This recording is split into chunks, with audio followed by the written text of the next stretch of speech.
नमस्कार दोस्तों, आप देख रहे हैं बुक बीम, वो चैनल जहां किताबें सिर्फ पढ़ी नहीं जाती बल्कि समझी जाती हैं।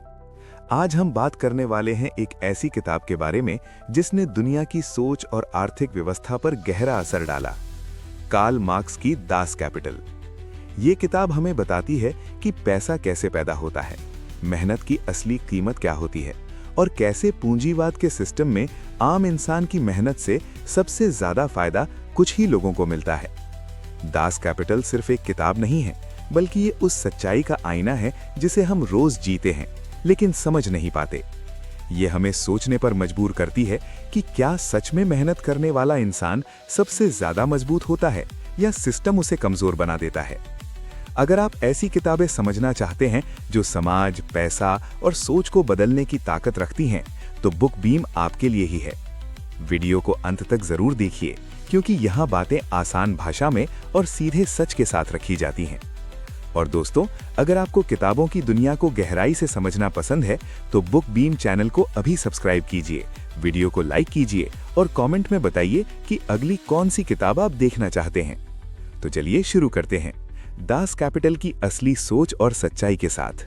रमेश एक साधारण सा युवक था। छोटे से शहर में रहता था और एक फैक्ट्री में काम करता था।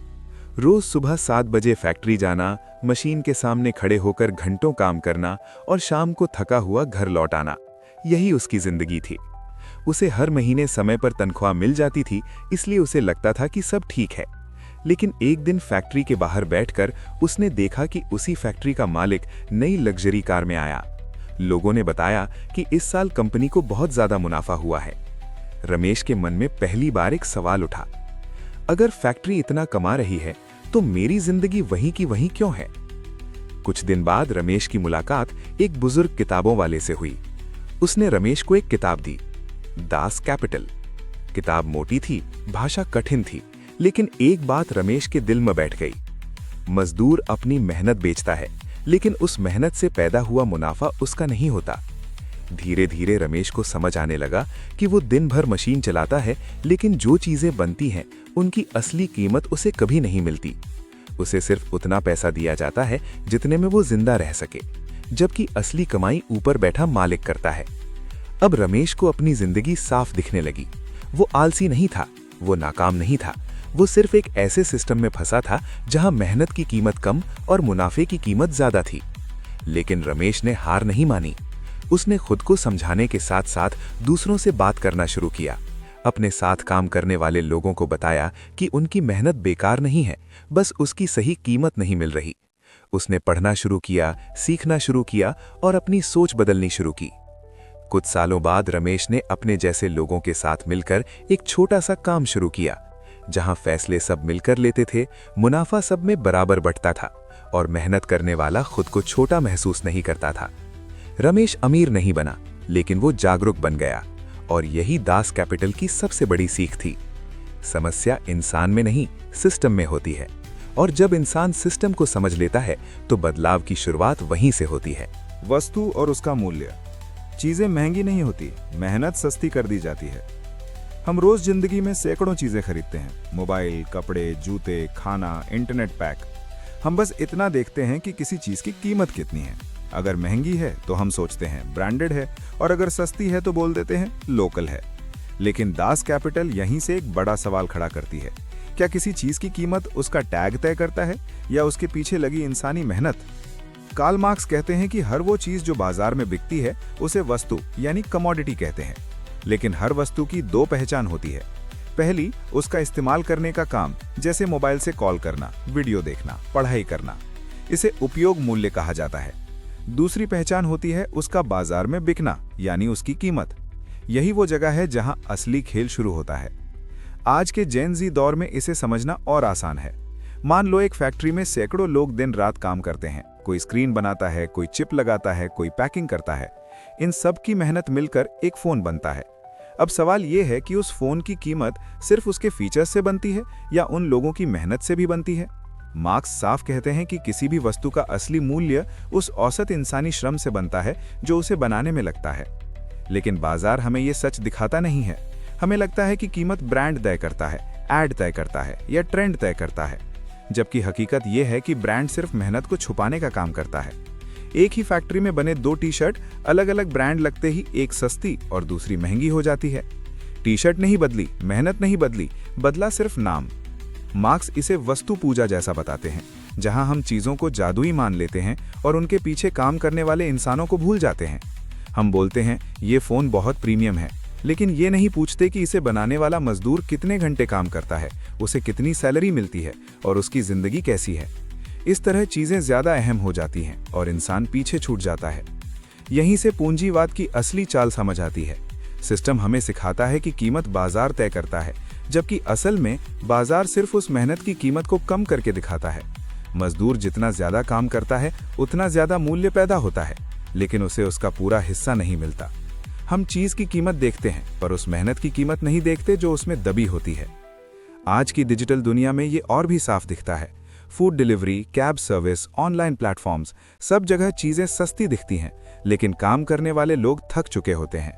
जेन ज़ी अक्सर खुद से कहता है, हम मेहनत कर रहे हैं फिर भी आगे क्यों नहीं बढ़ पा रहे। दास कैपिटल का जवाब सीधा है, क्योंकि सिस्टम मेहनत को नहीं मुनाफे को प्राथमिकता देता है।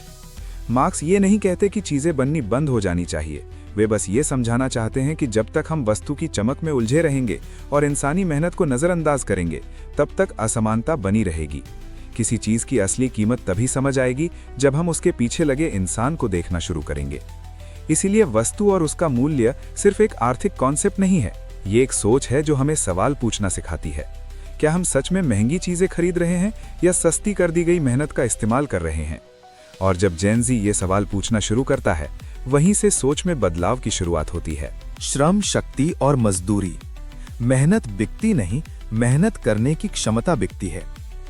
हम अक्सर कहते हैं कि मैं अपनी मेहनत बेचता हूं, लेकिन कार्ल मार्क्स इस एक लाइन को पूरी तरह पलट देते हैं।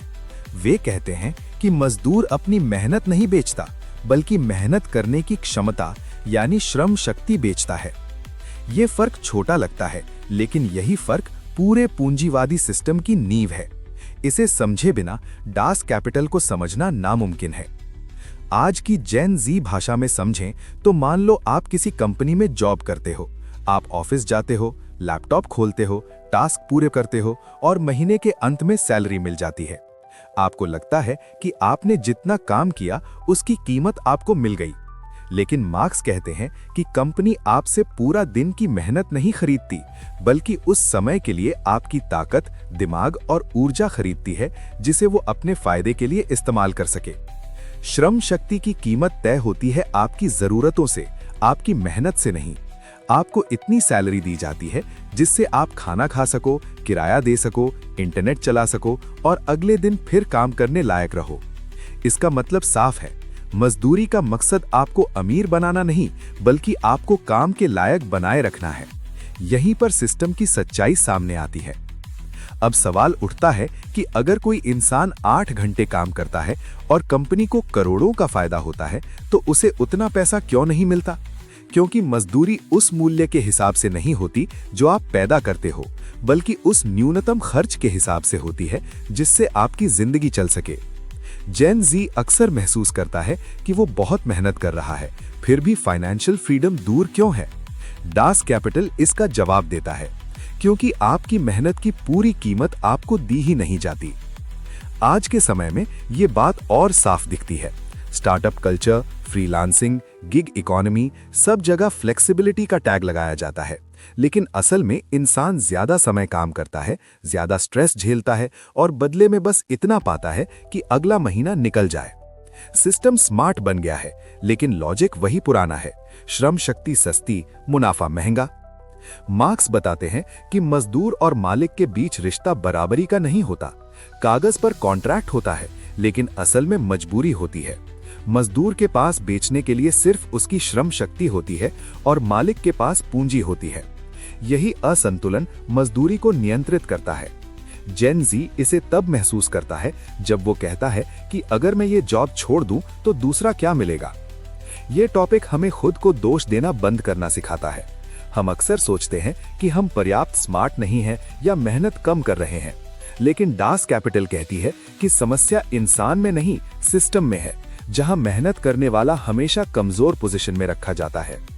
श्रम शक्ति और मजदूरी को समझने का मतलब है अपनी स्थिति को साफ नजर से देखना। इसका मतलब ये नहीं कि काम मत करो, बल्कि ये समझो कि सिस्टम कैसे काम करता है। जब जेन जी ये समझ लेता है, तब वो सिर्फ नौकरी ढूंढने वाला नहीं रहता, बल्कि सोचने वाला इंसान बनता है, जो सवाल पूछता है, बेहतर विकल्प ढूंढता है और अपने समय व मेहनत की कीमत समझता है। डास कैपिटल का ये कॉन्सेप्ट आज भी उतना ही सच है जितना 100 साल पहले था। फर्क सिर्फ इतना है कि तब फैक्ट्री थी, आज ऑफिस और ऐप है, लेकिन श्रम शक्ति अब भी बिक रही है और मजदूरी अब भी सीमित रखी जा रही है। इस सच्चाई को समझना ही असली जागरूकता है। अतिरिक्त मूल्य, असली कमाई कहां से आती है और किसकी होती है? अगर दास कैपिटल का दिल कोई एक कॉन्सेप्ट है तो वो है अतिरिक्त मूल्य, जिसे अंग्रेजी में सरप्लस वैल्यू कहते हैं। कार्ल मार्क्स के मुताबिक पूंजीवाद में मुनाफा किसी जादू से नहीं बनता, बल्कि ये सीधे सीधे मजदूर की मेहनत से निकलता है। लेकिन ये मेहनत करने वाले तक वापस नहीं पहुंचता। यही पूरी कहानी का सबसे बड़ा सच है। जेन जी की भाषा में समझें, मान लो आप किसी कंपनी में काम करते हो और आपकी सैलरी है 20,000 रुपए महीने की। आप रोज 8 घंटे काम करते हो। अब सोचो कि आपकी मेहनत से कंपनी को कितनी कमाई हो रही होगी। जाहिर है 20,000 से कहीं ज्यादा। तो सवाल उठता है, बाकी पैसा कहां जाता है? मार्क्स इसी बाकी पैसे को अतिरिक्त मूल्य कहते हैं। मार्क्स बताते हैं कि मजदूर एक दिन में जितना मूल्य पैदा करता है, वो उसकी मजदूरी से ज्यादा होता है। मान लो आपकी रोज की मेहनत से 8 घंटे में 8,000 रुपए का मूल्य पैदा होता है, लेकिन आपको उस दिन के लिए सिर्फ 2,000 रुपए दिए जाते हैं। बाकी 6,000 रुपए मालिक रख लेता है। यही अंतर, यही गैप अतिरिक्त मूल्य है। यहीं से मुनाफा पैदा होता है। अब यहां एक जरूरी बात समझनी है, मालिक मजदूर को धोखा नहीं दे रहा होता, ना ही कानून तोड़ रहा होता है। सब कुछ सिस्टम के हिसाब से लीगल होता है। मजदूर को सैलरी मिल रही है, कॉन्ट्रैक्ट है, नियम है। लेकिन दास कैपिटल कहती है कि शोषण हमेशा मारपीट से नहीं होता, कई बार वो बहुत शांति से, मुस्कान के साथ होता है। सिस्टम ऐसा बना दिया गया है कि मजदूर ज्यादा पैदा करे और कम पाए। आज के समय में ये बात और भी साफ दिखती है। Startups, corporate office, app based काम, हर जगह लोग कहते हैं हम फैमिली हैं, हम ग्रोथ देंगे, यहां मौका है। लेकिन अंत में ग्रोथ किसकी होती है? कंपनी की वैल्यू बढ़ती है, फाउंडर अरबपति बनता है, निवेशक मुनाफा कमाता है और काम करने वाला इंसान बस अगले टारगेट में फंस जाता है। अतिरिक्त मूल्य ऊपर जाता है, नीचे नहीं। जेन जी अक्सर ये महसूस करता है कि वो बहुत बिजी है, बहुत थका हुआ है, फिर भी जिंदगी आगे नहीं बढ़ रही। दास कैपिटल इसका जवाब देती है, क्योंकि आपकी मेहनत का बड़ा हिस्सा आप तक पहुंच ही नहीं रहा। आप सिर्फ अपनी मजदूरी कवर कर पा रहे हो, असली कमाई कोई और कर रहा है। मार्क्स ये भी समझाते हैं कि पूंजीपति अतिरिक्त मूल्य बढ़ाने के लिए 2 तरीके अपनाता है। या तो काम के घंटे बढ़ा दिए जाते हैं या उसी समय में ज्यादा काम करवाया जाता है। आज इसे प्रोडक्टिविटी, एफिशिएंसी और परफॉर्मेंस प्रेशर कहा जाता है। भाषा बदल गई है, लेकिन मकसद वही है, कम समय में ज्यादा निचोड़ना। ये कॉन्सेप्ट हमें खुद को दोष देना बंद करना सिखाता है। अगर आप सोचते हो कि मैं काफी मेहनत कर रहा हूं फिर भी पीछे हूं, तो शायद समस्या आप नहीं हो। समस्या उस सिस्टम में है जहां मेहनत करने वाला हमेशा नीचे और मुनाफा कमाने वाला हमेशा ऊपर रखा जाता है। दास कैपिटल हमें यह समझने की ताकत देती है कि हमारी थकान सिर्फ पर्सनल नहीं, सिस्टम जनरेटेड है। अतिरिक्त मूल्य को समझने का मतलब ये नहीं कि आप काम छोड़ दो या सिस्टम से नफरत करने लगो। इसका मतलब है कि आप आंख बंद करके गेम मत खेलो। जब जेन जी ये समझ लेता है कि मुनाफा कैसे बनता है और किसकी कीमत पर बनता है, तब वो सिर्फ कर्मचारी नहीं रहता, बल्कि जागरूक इंसान बनता है, जो अपने समय, एनर्जी और जिंदगी की कीमत समझता है। दास कैपिटल का ये सच आज भी उतना ही जिंदा है जितना 100 साल पहले था। फर्क बस इतना है कि अब फैक्ट्री की जगह ऑफिस है, मशीनों की जगह लैपटॉप है और मालिक की जगह कॉरपोरेशन है। लेकिन अतिरिक्त मूल्य आज भी मजदूर की मेहनत से ही पैदा होता है। इस सच्चाई को समझना ही असली आजादी की पहली सीढ़ी है। पूंजी और उसका फैलाव। पैसा कभी रुकता नहीं, बढ़ता ही रहता है। दास कैपिटल में कार्ल मार्क्स बताते हैं कि पूंजी सिर्फ पैसा नहीं होती, बल्कि एक ऐसी ताकत होती है जो हमेशा और ज्यादा पैसा बनना चाहती है। पूंजी का स्वभाव है बढ़ना, फैलना और खुद को बार बार दोहराना। जेन जी की भाषा में कहें तो पूंजी कभी सैटिस्फाइड नहीं होती, जितना मिल जाए उससे और ज्यादा चाहिए। यहीं से पूंजी के फैलाव की पूरी कहानी शुरू होती है। मान लो कोई कंपनी है जो इस साल अच्छा मुनाफा कमाती है। अब सवाल है, क्या वो पैसा मालिक अपनी जिंदगी बेहतर बनाने में खर्च करेगा? थोड़ा बहुत जरूर करेगा, लेकिन ज्यादातर पैसा दोबारा बिजनेस में लगाएगा।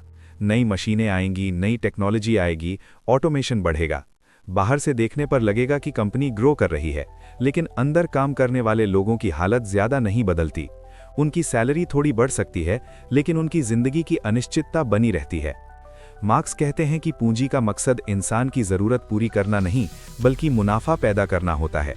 इसलिए जब पूंजी बढ़ती है तो सबसे पहले इंसान को बदला जाता है। मशीनें इंसानों की जगह ले लेती हैं, काम का दबाव बढ़ता है और एक ही इंसान से कई लोगों जितना काम करवाया जाता है। जेनजी इसे मल्टीटास्किंग और हसल कल्चर के नाम से जानता है। पूंजी का फैलाव एक तरफ अमीर को और अमीर बनाता है और दूसरी तरफ आम इंसान को और असुरक्षित।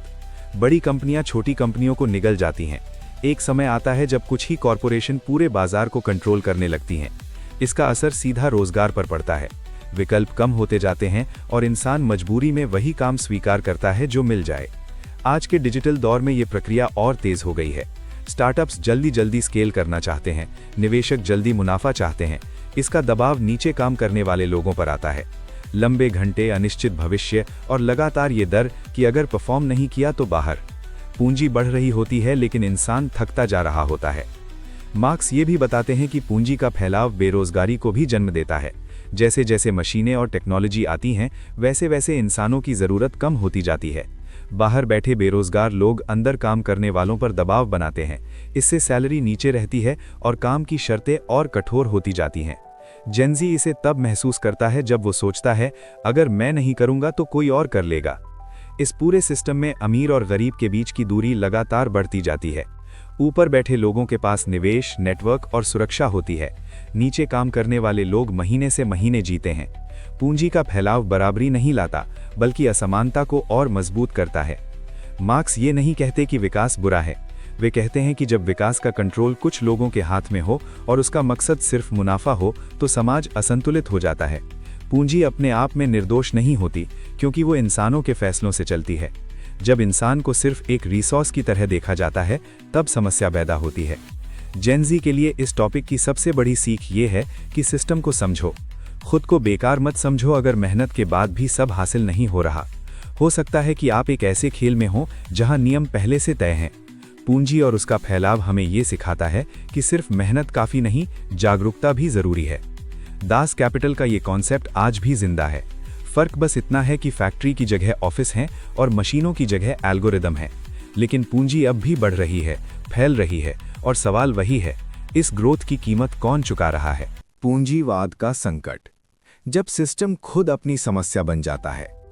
दास कैपिटल में कार्ल मार्क्स बताते हैं कि पूंजीवाद बाहर से जितना मजबूत और चमकदार दिखता है, अंदर से उतना ही अस्थिर होता है। ये एक ऐसा सिस्टम है जो मुनाफे पर चलता है, इंसानी ज़रूरतों पर नहीं। इसलिए इसमें बार बार संकट पैदा होते हैं। ये संकट अचानक नहीं आते, बल्कि सिस्टम के अंदर ही धीरे धीरे बनते रहते हैं।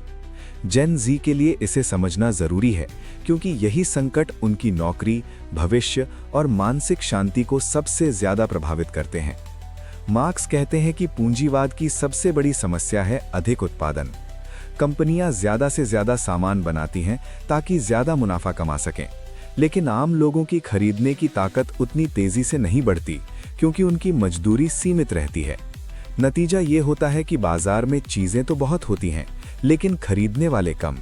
इससे फैक्ट्रियां बंद होती हैं, नौकरियां जाती हैं और मंदी आती है। आज के समय में इसे समझना आसान है। हर साल नए फोन, नए ऐप, नए प्रोडक्ट लॉन्च होते हैं, लेकिन कितने लोग हर साल सब कुछ खरीद सकते हैं? जेन जी ये तब महसूस करता है जब कंपनियां रिकॉर्ड प्रॉफिट दिखाने के बाद भी छटनी कर देती हैं।